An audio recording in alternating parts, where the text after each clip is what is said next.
Ya, genial, estamos. Bueno, entonces, nosotros tenemos esto, ¿no? El Evangelio según San Marcos. Acuérdense que esto es importante porque a veces la gente confunde esto y habla de los evangelios como si fueran evangelios distintos. Una de las primeras cosas que nosotros dijimos eh, al comienzo era que el evangelio es uno, ¿sí? Y que es el evangelio de Jesús y que evangelio significa buena noticia. Entonces, es la buena noticia de Jesús de Nazaret. Y eso no se nos puede olvidar, ¿no? Entonces, van a ser evangelistas que van a contar, en el fondo, la vida de Jesús, van a testimoniar la vida de Jesús. Y ponía esta foto, y porque se van a dar cuenta que como que a medida que vayamos viendo las imágenes, como que responden más, ocupé mucha película, entonces, y sobre todo las imágenes de Chosen, entonces estaba buscando una que nos representara más en el ahora, que tiene que ver cómo nosotros hoy día somos pueblo de Dios que vive como un momento de liberación esta buena noticia de Jesús de Nazaret anunciada por Marcos, ¿no? Que lo que hace en el fondo es como constituir la voz de toda esta primera comunidad a la cual él también está escribiendo, ¿no? Entonces, ¿vieron el cambio ahí, cierto? Estamos, está la imagen de Marcos. Ya, gracias, Luz. Entonces, lo primero es que es el más breve de los evangelios y el más antiguo entre ellos, ¿no? O sea, ese fue uno de los datos que tenemos. Si se acuerdan, cuando nosotros veíamos y hacíamos las comparaciones sinópticas, nos dábamos cuenta que en los evangelios de Lucas y Mateo podíamos como encontrar más de la mitad del evangelio de Marcos en función de los paralelos. Su composición data entre los años 50 y 67 en Roma, donde Marcos acompaña a Pedro, quien lo llama mi hijo, ¿no? Y esto va a ser importante porque es necesario como comprender cuáles son las primeras comunidades romanas, que son comunidades de la diáspora, son comunidades que en el fondo recogen otra forma de, son, son muy variadas en su forma. Entonces, no va a escribir como al judaísmo antiguo, sino que va a meterse como en esta nueva urgencia de comunidades con otras tradiciones a las cuales hay que responder. Acá, en este texto de esta primera carta de Pedro, en el capítulo 5, al terminar, cuando se despide, él dice, la iglesia que está en Babilonia, elegida juntamente con ustedes, y Marcos, mi hijo, los saluda, ¿no? Aquí como que Marcos es súper relevante porque va a estar en los Hechos de los Apóstoles, en las cartas de Pablo y en las cartas de Pedro. Por tanto, nos va diciendo esto de que es un discípulo en el fondo, no discípulo de Jesús, no pertenece a la comunidad de los apóstoles, pero sí va recogiendo esta tradición, ¿no? Y la recoge tanto como en una línea en ámbito de Pedro, pero también en una línea en ámbito de Pablo. Y esto es interesante porque estos dos, en el fondo, como apóstoles, sabemos que Pablo no es apóstol de la primera comunidad, de hecho es perseguidor, ¿no? De las primeras comunidades cristianas, sin embargo se le reconoce como apóstol y un apóstol de la fe. Entonces, pero sabemos que entre Pablo y Pedro hay tensiones, ¿no? Y problemas con las comunidades que también se van resolviendo de manera distinta. Entonces, es un evangelio que está destinado al paganismo, ¿no? Los paganos no son gente mala que anda haciendo ritos raros, ¿sí? Porque a veces como que no sabemos en el fondo comprender bien la palabra paganismo. Los paganos simplemente son las personas no judías, Eso es. Porque acuérdense, esto también es todo un tema. ¿Jesús qué era?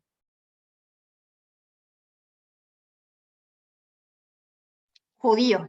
Judío, y los apóstoles judíos También, también. también. También. Entonces, claro, es un problema porque las primeras comunidades cristianas tienen, por un lado, un judaísmo estricto, porque son judíos, y otros que no son judíos, que son los llamados paganos o los gentiles. Y ahí va a haber una suma de gente, ¿no? O sea, sobre todo los griegos. Entonces, ahí es como complicado porque empiezan a haber como distintas culturas a las cuales hay que responder. Y entonces, acá nos vamos a dar cuenta que es un evangelio escrito para personas no judías. ¿Cómo se va a notar esto? Porque claro, uno puede como decir, bueno, ¿y cómo acá podemos dar como eh, razón de ello, ¿no? Entonces, una primera razón es que hay muchas explicaciones que Marcos va dando en el Evangelio que lo que nos dicen es que está explicándole cosas a personas que no son judías, ¿sí? Entonces, si yo, por ejemplo, ya, por poner un ejemplo, ¿no? Digo, queridos gurises, si el libro es para los uruguayos, no hay necesidad que yo escriba gurises significa niños jóvenes, ¿no? Un uruguayo lo lee y sabe perfectamente lo que significa. Si yo estoy escribiendo queridos gurises y ese texto se va a leer en un lugar que no es Uruguay, tengo que poner una nota al margen o un, en el fondo, paréntesis, donde yo explique qué significa la palabra. En este texto de Marco nos vamos a dar cuenta que eso es algo que es reiterado, ¿no? Y que es importante a la hora de como situarlo. Viene mencionado varias veces en los Hechos de los Apóstoles y también se le conoce con el nombre de Juan Marcos, ¿sí? Juan Marcos. Yo les ponía esta foto que está acá abajo y que dice, para el discípulo de hoy en día, cruzar a la otra orilla debe ser una opción recurrente. ¿Y por qué? Porque una de las cosas centrales de este evangelio, y que es lo que vamos a ver, es que Jesús permanentemente está dando eh, como saltos existenciales, ¿sí? Va de un lugar a otro en términos geográficos, pero esos términos geográficos no es que hay una necesidad como de... Espérense, ¿se escucha o se quedó pegado? Ah, se escucha, gracias, gracias, Lore. Entonces, no es como una descripción topográfica, geográfica, sino que es una descripción, ¿cómo se llama? Teológica, ¿sí? Los lugares son lugares teológicos. Y esto para nosotros también va a ser súper importante. Y si ustedes después se quieren dar el trabajo de buscar, van a poder encontrar acá las distintas citas de los Hechos de los Apóstoles, de las cartas de Pablo, tanto en Colosenses como en Filemón, para poder ver dónde aparece Marcos nombrado.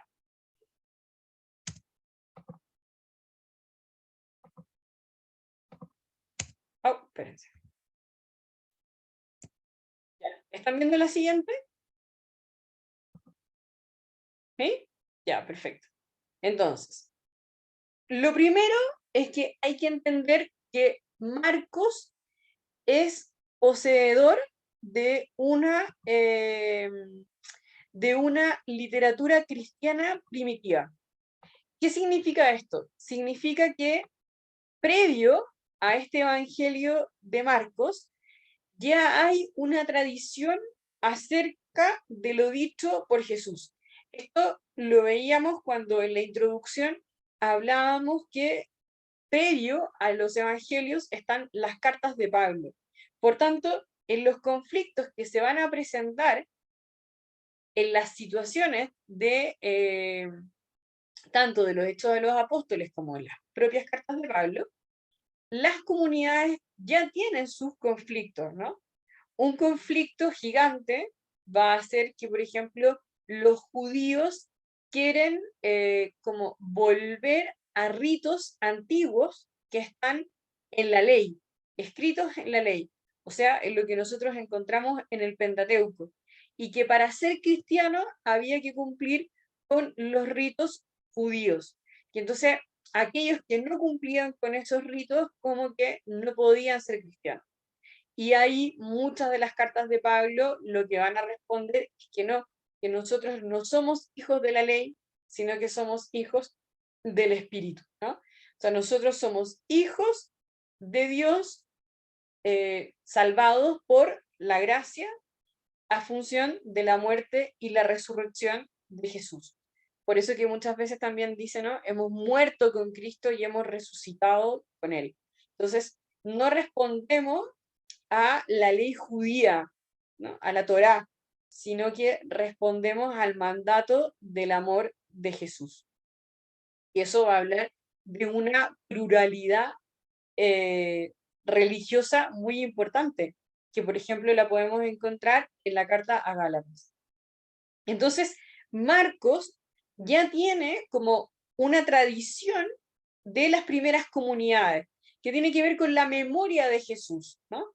La memoria de los dichos de Jesús. Y esta tradición va a ser como encontrada de manera como dividida. Por un lado vamos a tener una tradición oral y por otro lado vamos a tener una tradición escrita, ¿sí? Pero Marcos no parte de cero, sino que ya está como todos estos elementos que las primeras comunidades ya lo conocen. ¿Y cuáles son estos documentos? Por ejemplo, los dichos del Señor. Hay un texto que son los dichos del Señor. Están las hojas apocalípticas, están, por ejemplo, lo que nosotros estuvimos viendo en la parte de los sinópticos, del hecho sinóptico, con lo que eran los milagros y las parábolas. Entonces, nosotros podríamos decir, ¿no? Y es lo que los autores nos presentan, que las Marcos, en el fondo, más que ser alguien que escriba como el Evangelio, lo que hace es como recolectar estos primeros textos, ¿sí? Y les va a dar un orden. Entonces, esto es importante, ¿por qué? Porque acá vamos a ir comprendiendo la intención teológica que tiene Marcos. Porque Marcos no es que tome todos los documentos, los junte y haga un solo texto, sino que a partir de los distintos textos que él tiene a mano, va a construir una narrativa que tiene un sentido y ese sentido lo podemos encontrar porque Marcos de estos textos originales va a sacar algunas cosas y va a mantener otras, ¿no? Es como decir, ok, tengo toda esta información, esto es lo más importante, esta es la comunidad, estos son los problemas de la comunidad, yo voy en el fondo a seleccionar y voy a responder a estos problemas de esta manera. ¿Se entiende? ¿Sí? ¿Les hace sentido? Ya, vamos. Sigamos. Entonces, los evangelios, según San Marcos, según San Lucas, según San Mateo, según San Juan, los cuatro, están escritos bajo una necesidad teológica. ¿Qué quiere decir esto? Que la comunidad primitiva necesita reafirmar, reconstruir quién es Jesús, quién es el Hijo de Dios, ¿sí? Y para esto es necesario decir quién es, ¿no? ¿Qué hizo? Por eso que una de las primeras cosas que nosotros aclarábamos era que los evangelios no es la biografía de Jesús, no es la biografía de Jesús, porque si fuera la biografía de Jesús, nos faltan muchísimos datos. Lucas, Mateo nos dan algunas como claridades, pero por ejemplo, Marcos ya parte con el bautismo de Jesús, y estamos hablando del bautismo de Jesús adulto. Entonces, no podría responder a una biografía porque nos faltan datos de la vida de Jesús. El sentido de los evangelios es dar a conocer quién es el Hijo de Dios y cuál es la noticia que Él nos viene a decir. Y entonces, en esto, nosotros encontramos dos métodos en un mismo texto. Un texto, ¿cierto? Es un texto narrativo. Entonces, ahora, este texto narrativo tiene como ciertas características. Entonces, esta primera característica es que nosotros vamos a encontrar acá un método narrativo. Vale decir, cada una de las escenas está situada dentro de una narración temporal y espacial. ¿Qué quiere decir esto? Que nosotros encontramos, ¿cierto?, en un texto, en el texto de Marco, un orden. Por ejemplo, cuándo parte, cuál es la secuencia, cómo se desarrolla, etc. Por ejemplo, podemos decir que estamos en la Pascua o estamos en alguna celebración judía en algún tiempo específico, o estamos en un lugar geográfico también, no sé, por ejemplo, Bethsaida, o estamos en, no sé, saliendo de Jericó, bueno, qué sé yo, ¿no? O sea, dependiendo del Evangelio, nos va a situar en uno u otro lugar. Pero también hay un método no literario, que es que el autor no posee la impronta de un verdadero autor, ¿no? Que tiene que ver más con esto que decíamos de ser alguien que va recogiendo los materiales. Entonces, más que encontrar un texto que está como muy bien desarrollado, vamos a encontrarnos más bien con un método conservador, o sea, como que quiere conservar, quiere en el fondo mantener esta tradición, pero también a partir de las cosas que a él le parecen que son las más importantes. Seguimos.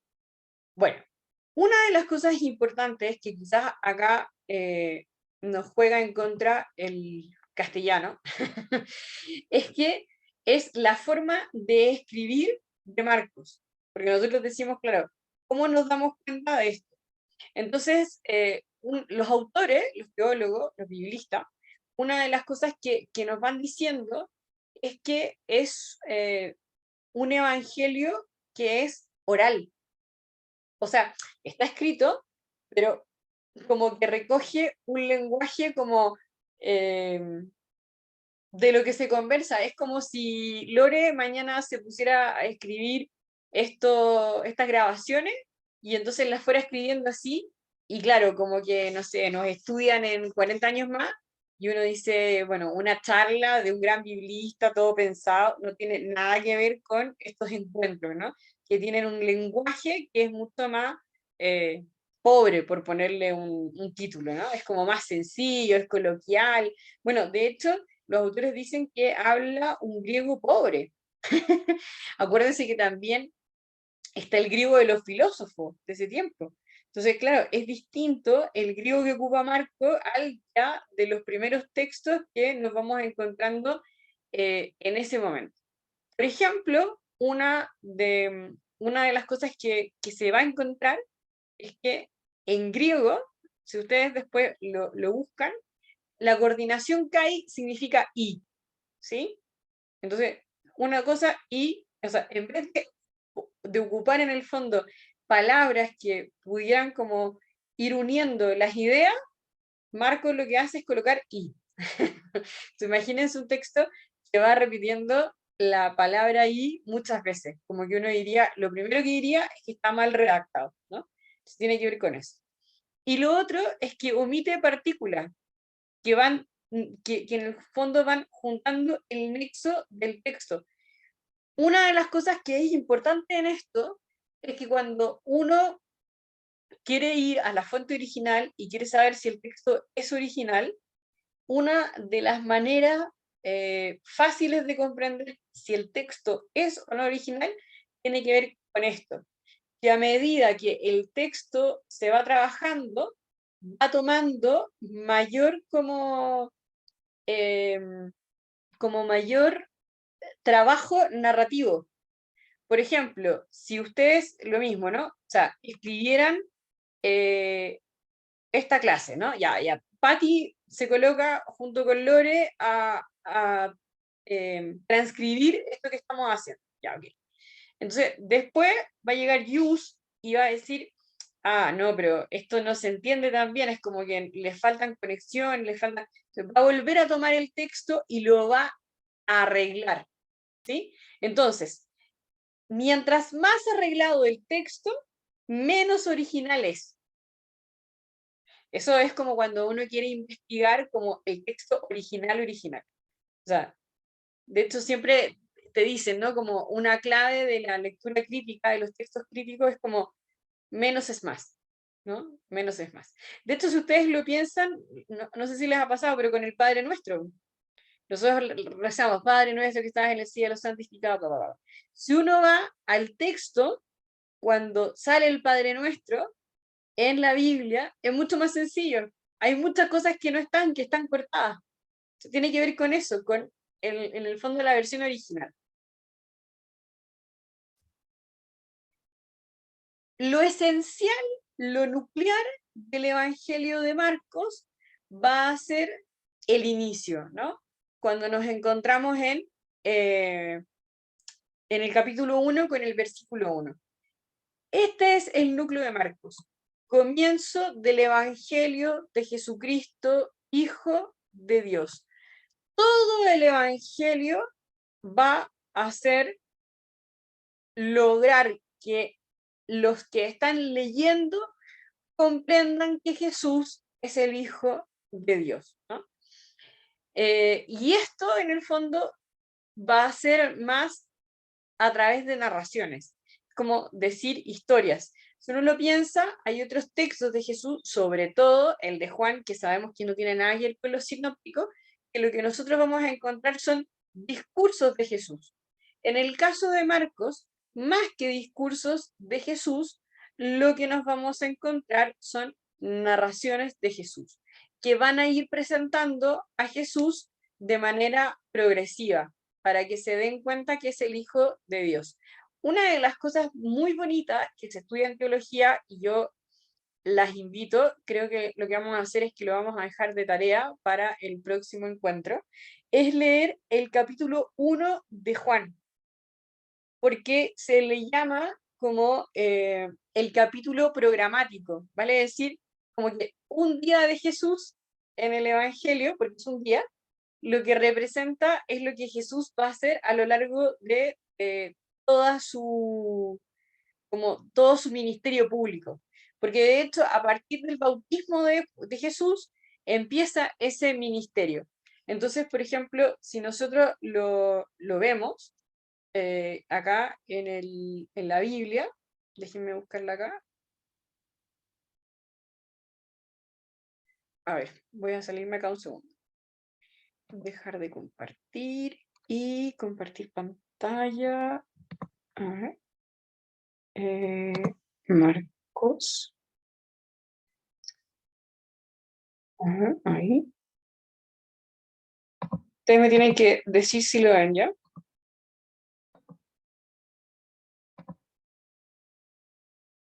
Ah, ¿están viendo la página web? Sí. Ya. Sí. Ya. Esto, miren, yo aprovecho de enseñarles cosas que son entretenidas. Esto está fuera de lo que estamos haciendo, pero no importa. Entonces, nos vamos acá. Bueno, esta página se llama Bible Gateway. No, a ti tú sabes hablar mejor inglés que yo, ¿lo puedes leer? ¿No? Bueno, La dijiste divina, no tengo que decir nada. Bible Gateway. Bueno, entonces hay distintos recursos de Biblia. Este es muy bueno. Yo, que ustedes lo anoto, es de los mejorcitos. Hay otro también, pero que es más difícil. Es un programa de Biblia. Se los puedo mostrar otro día con calma. Entonces, ustedes acá tienen otras Biblias, ¿sí? Ustedes van cambiando. Miren, las tienen en inglés y las tienen en español, ¿sí? Ustedes eligen la que más les sirva, la traducción que más les sirva. Acá tienen en configuración lo que ustedes quieren tener. Por ejemplo, referencias cruzadas, los versos con número, las palabras que dijo Jesús con rojo, ¿sí? Ustedes pueden ir jugando. Entonces, si nosotros nos vamos acá a Marcos 1, ahí, Marcos 1, comienza así. Y entonces, bueno, ustedes después acá pueden poner más Biblias. Miren. No, me equivoqué, perdón. Ahí me pasé de capítulo. Acá. Ustedes ponen acá y ustedes acá pueden buscar la otra Biblia que quieran colocar. Entonces, por ejemplo, ustedes la quieren en español y acá estamos trabajando con la nueva versión internacional y yo quiero trabajar con la Reina Valera de 1960. Y entonces van a aparecer las dos.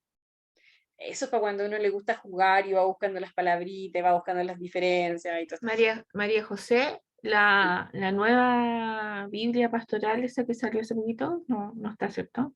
No, porque son Ah, las, o sea, esta hay que ir adecuándola, no creo, igual habría que Mm. buscarlo, pero no, me imagino que no. Mm. Pero acá las tienes todas, es cosa de que las busques, sí, mira, tienes todo lo que quieres, ahí está.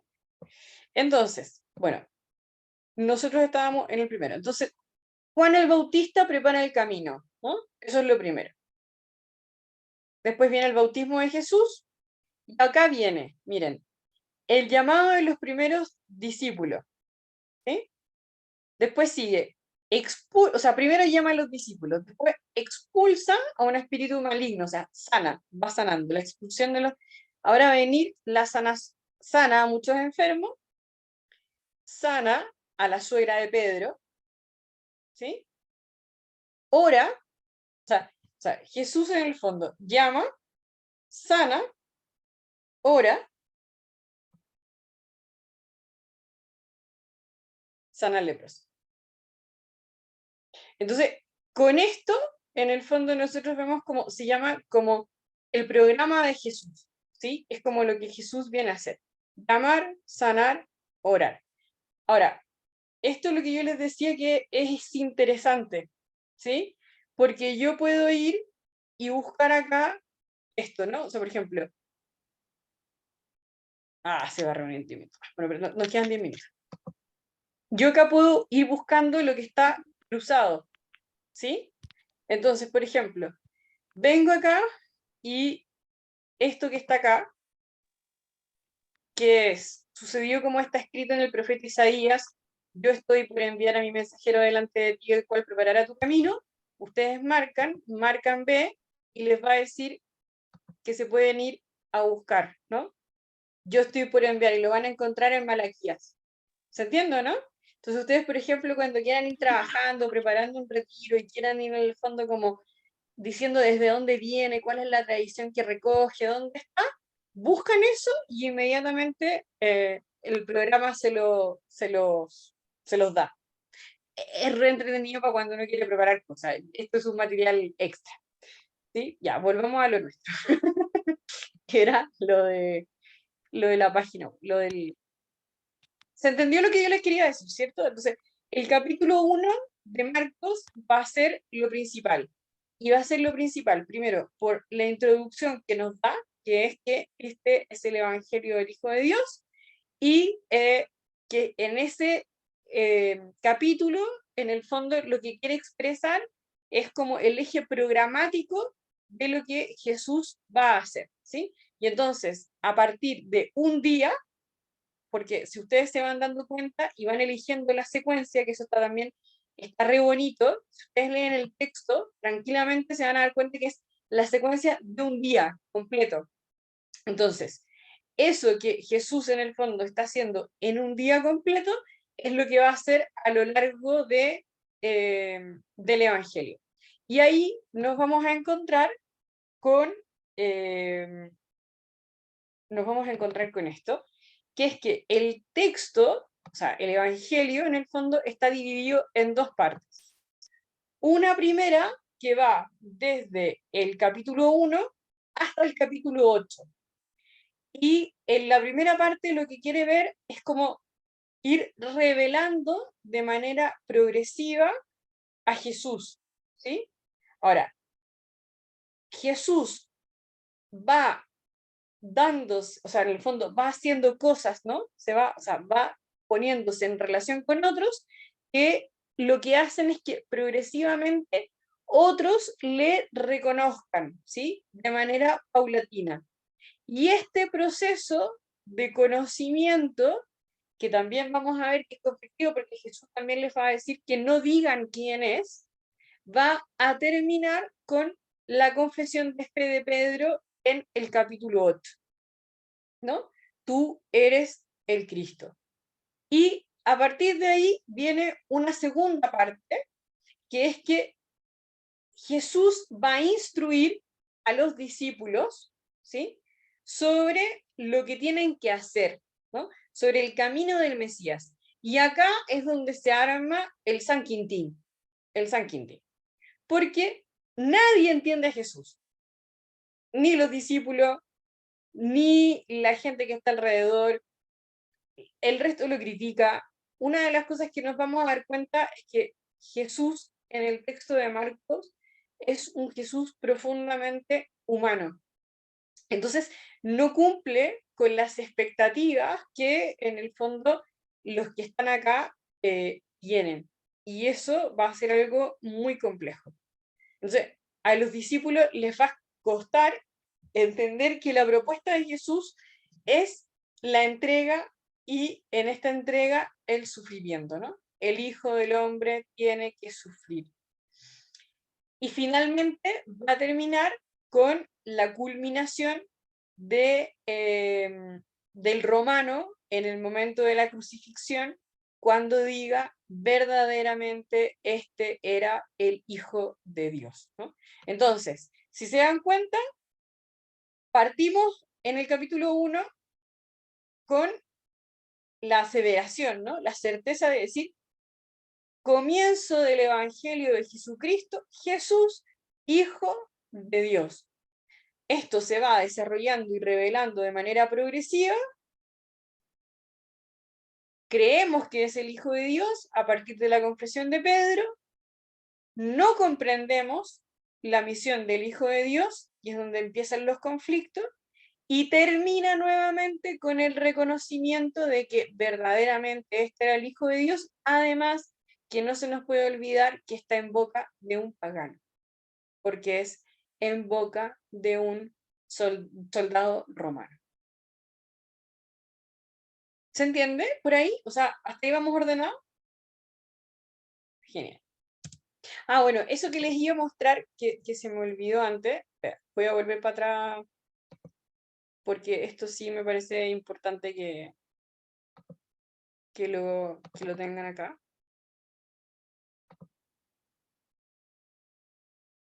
¿Están viendo el capítulo 1 de Marcos? ¿Sí? Ya. Esto que tiene acá, si ustedes se van aquí, aquí configuración, en letras rojas, red letter, ¿sí?, lo que hace es que va marcando de rojo lo que dice Jesús. Entonces, acá, se ha cumplido el tiempo, el reino de Dios está cerca, arrepiéntanse y crean en las buenas nuevas. ¿Por qué les digo y les pongo esto? Porque es re interesante cuando uno está trabajando, ir marcando las palabras que son dichas por Jesús. Es un trabajo muy bonito. Si algún día quieren hacerlo, se los recomiendo. Agarren la Biblia y vayan marcando todo lo dicho por Jesús, ¿sí? Si no quieren hacerlo, vayan al programita y elijan las letras rojas y vayan leyendo lo que Jesús dice. Las dos cosas son óptimas, se pueden hacer. ¿Les parece que volvamos a cortar aquí de nuevo y nos volvemos a juntar en el mismo link? ¿Sí? Y esperemos que no haya ningún problema. Yo voy a abrir la sesión de nuevo para que podamos. Ya, 1, 2, 3. Adiós.